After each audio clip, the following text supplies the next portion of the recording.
کہ ایسا کیوں ہے آج کیوں ذلیل کے کل تک نہ تھی پسند گستاخی فرشتہ ہماری جناب نے.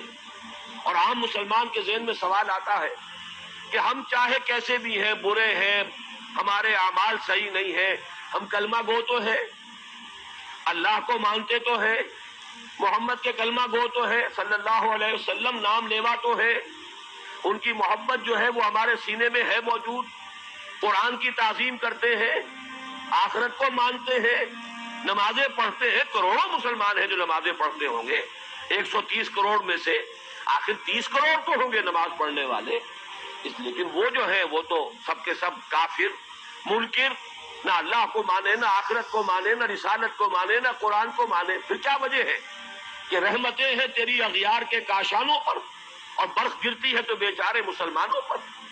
اس موضوع پر الحمدللہ کہ میرے مضامین نوائے وقت چھپ چکے ہیں، اور اب چونکہ وہ تکمیل کو پہنچ گیا، سلسلہ کتابی شکل میں بھی آ جائے گا. اللہ کا ایک قانون عذاب ہے، ایک قانون کے تحت ہوتا ہے جو کچھ ہوتا ہے، اللہ کا ضابطہ ہے. قرآن اس کے لیے لفظ سنت استعمال کرتا ہے. وَلَن تَجِدَ لِسُنَّتِ اللَّهِ تَبْدِيلًا وَلَن تَجِدَ لِسُنَّتِ اللَّهِ تَحْوِيلًا. اللہ کی سنت، اللہ کے قواعد و ضوابط میں کوئی تغیر نہیں ہوتا. اور وہ سنت کیا ہے؟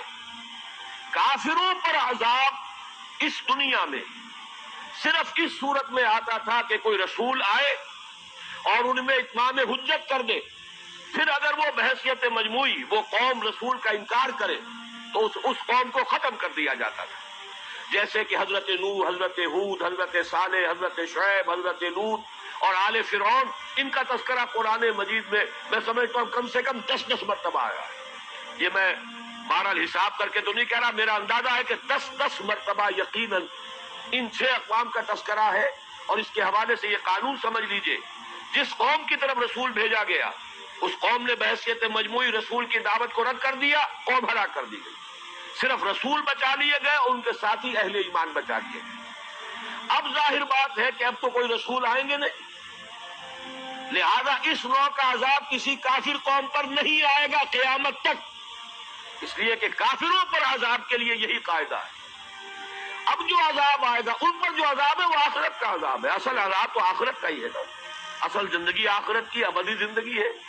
یہاں تو کیا ہے، قوم نوح ڈوب گئی، ختم ہو گئی، 2-4 ڈبکیاں دی ہوگی ہر آدمی نے، جان نکل گئی. عذاب کیا آیا؟ اصل عذاب تو وہاں ہے جو آخرت کا ہوگا. دنیا میں عذاب آتا ہے مسلمانوں پر. مسلمان ہو کر تم اگر اسلام پر عمل نہیں کرتے، دعویٰ تمہارا اسلام کا ہو اور عمل تمہارا کافرانہ ہو، نام لو تم محمد کا صلی اللہ علیہ وسلم اور اتباع کرو تم محمد کے دشمنوں کا، دعویٰ کرو اللہ اور اس کے رسول کی وفاداری کا اور تمہاری دوستیاں ہوں اللہ اور اس کے رسول کے دشمنوں سے. تم کہو اللہ اور اس کے رسول کے احکام کو ہم مانتے ہیں اور سودی کاروبار کر کے اللہ اور اس کے رسول کے خلاف اعلان جنگ کیے رکھو. اصل عذاب دنیا میں مسلمانوں پر آتا ہے، جیسے کہ پہلے یہودیوں پر آیا، اس لیے کہ ہم سے پہلے کی مسلمان امت وہی تھی.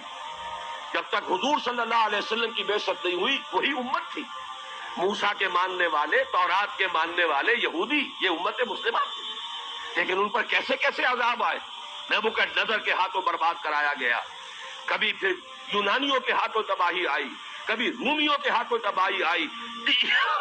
اس صدی میں بھی آپ نے دیکھا، اگر آپ بھولے نہ ہو کہ یہ صدی کے وسط میں ہٹلر کے ہاتھوں 60 لاکھ یہودی قتل ہوا. یہ کون ہے؟ اللہ کو بھی مانتے ہیں، حضرت موسیٰ کو بھی مانتے ہیں، تورات کو بھی مانتے ہیں، وہ تو مدعی ہے اللہ اور اس کے رسول کے ماننے والے. لیکن یہ کہ ان پر جو عذاب آئے وہ آپ کے سامنے ہے. اسی طرح کا عذاب ہم پر آ رہا ہے کہ تم نام لیتے ہو ہمارا اور عمل تمہارے خلاف ہے. لما تقولون ما لا تفعلون کبر مقتا عند اللہ ان تقولوا ما لا تفعلون. کیوں کہتے ہو جو کرتے نہیں ہو؟ اللہ کے غضب کو اور اللہ کے غیظ کو اور غصے کو بھڑکانے والی ہے یہ بات کہ تم کہو جو کرتے نہیں. یہ ہے اصل سبب. اصل مجرم ہم ہیں، ہم دوہرے مجرم ہیں. ان کا جرم ایک ہے، انہوں نے انکار کر دیا، چھٹی ہوئی. ہم ہیں کہ جو ہر روز کہتے ہیں ایاک نعبد و ایاک نستعین، اور پھر اس دن میں 50 مرتبہ اللہ کا حکم توڑ رہے ہیں. پوری زندگی ہماری گزر رہی ہے. 5 وقتہ نمازی زیادہ بڑا مجرم ہے اس وقت، اس لیے کہ وہ 23-24 مرتبہ 25 مرتبہ 27 مرتبہ دہراتا ہے ایاک نعبد و ایاک نستعین، اور پھر باہر نکل کر جو کام کرتا ہے وہ اس کے خلاف. یہ ہے اصل میں سبب. اور یہ جان لیجئے جو عذاب ہم پر آ رہا ہے اللہ کا وہ اس وجہ سے آ رہا ہے. ہمارا کام تو یہ تھا کہ ہم دین کے علمبردار ہیں, دین کا ایک نظام دنیا کے سامنے پیش کریں. ابھی بڑا اچھا لفظ استعمال کیا ہے توکل صاحب نے, ماڈل دو نا. ایک انفرادی ماڈل ہوتا ہے. حضور صلی اللہ علیہ وسلم اپنی ذات میں ماڈل تھے. لقد کان لکم فی رسول اللہ اسوۃ حسنہ. لیکن حضور نے صرف ذاتی اور انفرادی ماڈل نہیں دیا, ایک اجتماعی ماڈل فراہم کر دیا, نظام قائم کر کے دکھا دیا. یہ ہے اللہ کا دین.